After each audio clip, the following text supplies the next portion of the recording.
only because you can't go. You can't. I didn't watch it live. Thank you very much indeed. Yeah, we will be watching it later. We know how to live, me and Tom. I can't go to. You can't go to sleep after watching something like that. Your blood pressure will be through the roof. Absolutely. Well, do you think Taylor Swift went to bed after watching that? Because she's actually come out and she said, as the original childless cat lady, she's come out and endorsed. I loved her sign-off. It was so good, wasn't it? She's iconic. She's iconic. Yeah, childless cat lady. Gotta love her. Well, I think there's going to be some bad blood now between her and Donald Trump because she's finished off quite a cruel summer. Come on. Come on now. In fact, I think she sees Trump as an anti-hero. Slam dunk! Come on, guys. Hey, that's why going to bed early was worth it. the rehearsals. All morning. The rehearsals were worth their weight in gold.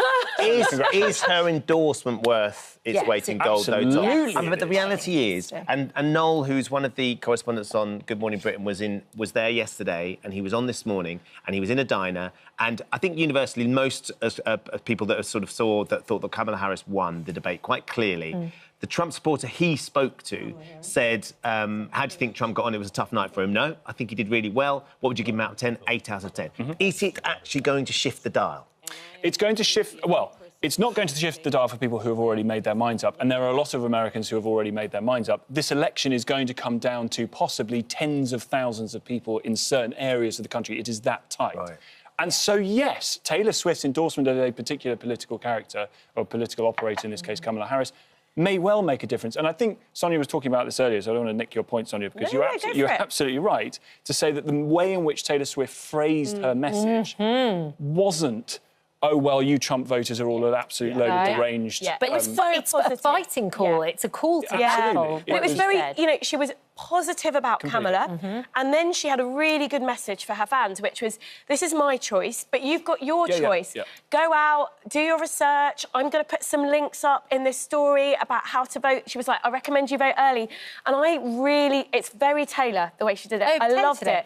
Positive, backing Kamala and telling people to go out and exercise their right to vote. I think it's a brilliant thing. Yeah, she talks about standing up for LGBTQ and rights and IVF and abortion rights to her own body. I think huge it's issue in America. And Donald Trump was talking about Haitian immigrants eating pets. Yes, for which there is absolutely no evidence. None. It was fact-checked by ABC at the time. And still continued and kept going. I think the received wisdom is that he had a pretty poor night. And, I mean, from the Democrat side of view, and I think from perhaps a lot of people watching point of view, very nice of Joe Biden to step aside when he did, because can you imagine if Joe Biden, who, you know, had an absolute shocker last time around in the first debate, was out there again? I think how bad he was in the first debate actually detracted from quite how poor Trump was as well.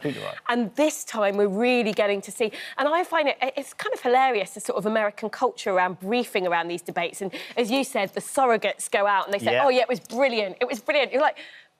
You wouldn't say anything else, and we all thought what happened. Thank you for visiting our This Morning YouTube channel. We upload new content every day, so go ahead and hit that subscribe button so you don't miss out, and we'll see you in the morning.